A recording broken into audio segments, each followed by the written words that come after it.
I face my end with a resolute heart, confident in the enduring legacy we've shaped and the unparalleled mark left on history. This conflict will not end as envisioned by our detractors, nor will it result in the destruction of our people. Instead, it will bring about the eradication of those who oppose our vision. I do not wage war lightly, the timing of every decision lies firmly in my hands, driven by unshakable determination. Since the Great War's conclusion, the German people have suffered the burden of immense defeat.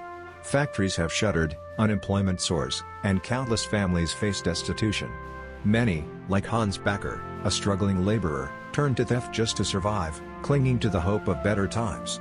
For some, this desperation led them to join the National Socialist Party, viewing it as a path to reclaim lost dignity and prosperity. The Nazis, now in power for nearly 2 years, captivate millions of Germans. At rallies like the one in Buckeberg, throngs gather to glimpse their leader, Adolf Hitler, who pledges to end unemployment and restore national pride. Promises of economic recovery and divine blessings resonate deeply, kindling hope among the masses. Teachers like Louis Solmitz describe the electrifying moments of his appearances, where many see him as a savior, delivering them from unyielding poverty. Under Nazi leadership, significant changes sweep across Germany. Unemployment dwindles, and state programs offer subsidized vacations to workers, heralding newfound optimism. Yet, this transformation comes at a price. Opposition voices are silenced, and the judiciary now serves Nazi interests. All power consolidates under Hitler, whose words cast an almost mystical spell over his followers.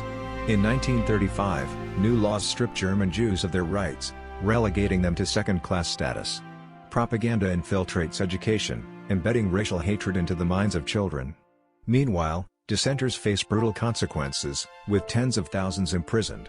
Journalists like Stefan Leron, who dare to critique the regime, are silenced, witnessing the chilling effects of Hitler's promises unraveling into deception. Internationally, Hitler leverages events like the 1936 Berlin Olympics to project an image of unity and peace. While the world watches, anti-Semitic rhetoric temporarily subsides, creating a facade of harmony. Behind the scenes, however, Hitler's ambitions grow, preparing Germany for inevitable conflict. By 1938, Hitler annexes Austria, fulfilling a long-held dream of uniting his homeland with Germany. Initially met with celebration by many Austrians, this union soon reveals its darker side, as Jews and dissenters become targets of violent repression. In Vienna, signs warn against patronizing Jewish businesses, and acts of brutality escalate, exposing the fragility of humanity under tyranny. Meanwhile, in the Bavarian Alps, Hitler plots further conquests. Using fabricated claims of oppression in Czechoslovakia's Sudetenland, he manipulates public sentiment to justify expansion. The Western powers, wary of war, acquiesce, allowing Hitler's troops to march unopposed. Amidst these political maneuvers, Hitler's personal life remains largely hidden. His relationship with Eva Braun is shrouded in secrecy, reflecting the disconnect between his public persona and private existence. Eva's writings reveal her internal struggles, as she wrestles with feelings of neglect and unfulfilled promises. As Hitler fortifies alliances with nations like Italy and Japan, his ambitions for domination become clear. Military parades and speeches disguise his intentions as defensive, masking the regime's true goals.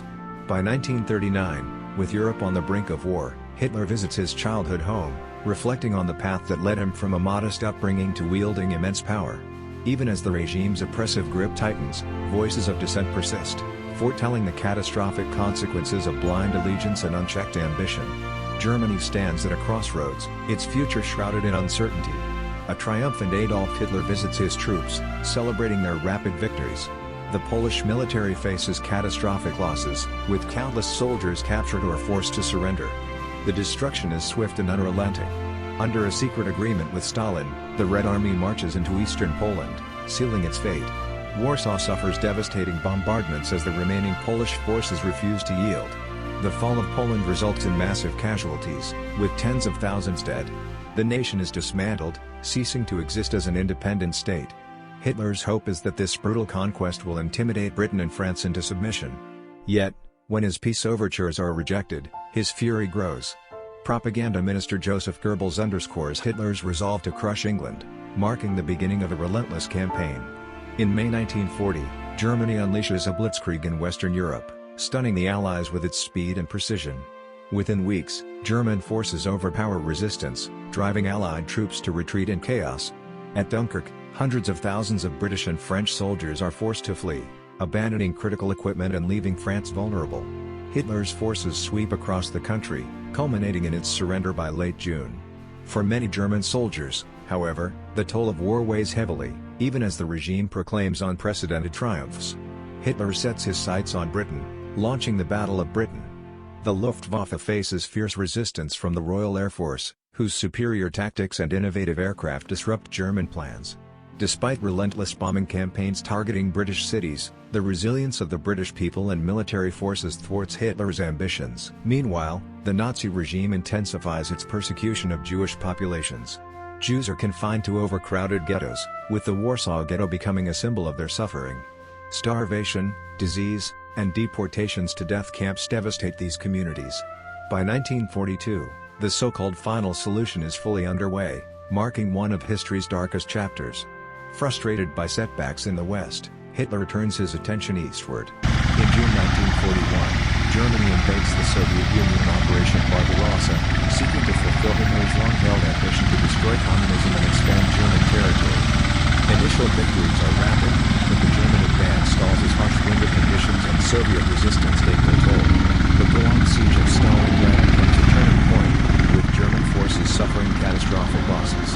As the war drags on, Germany faces mounting pressure on all fronts. The Allied bombing campaigns decimate German cities, while shortages of casualties erode public morale. Boys and elderly men are conscripted to defend the collapsing Reich. Despite Hitler's declarations of resilience and victory, the tide of war has turned irrevocably against Germany. In Germany, news spreads of an explosion at Hitler's Wolfslayer headquarters.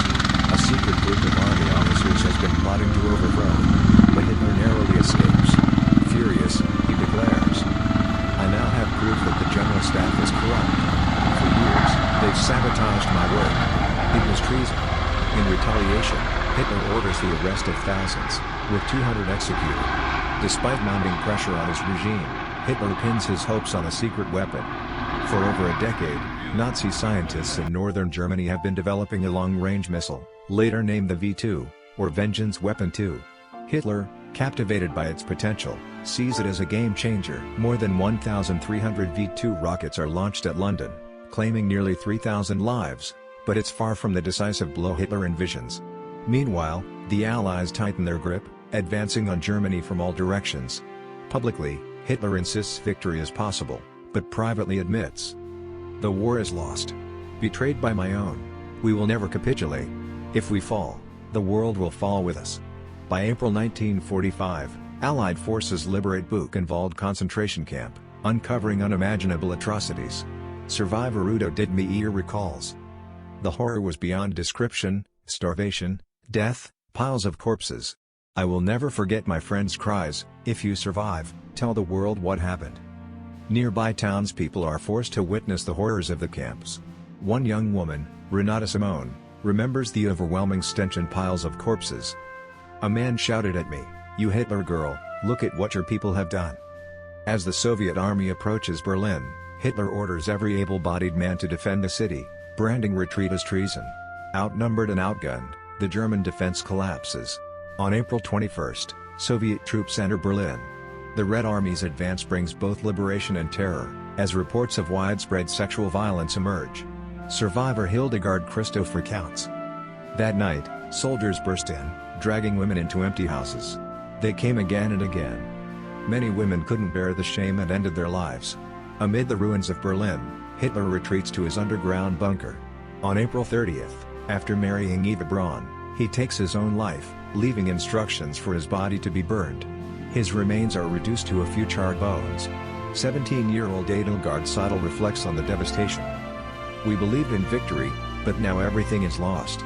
Hitler destroyed our nation, and we will live under this shame forever." Across Europe, the war leaves 50 million dead. In his final testament, Hitler blames the Jews for the war, claiming, "I die with a joyful heart, knowing our achievements will be remembered."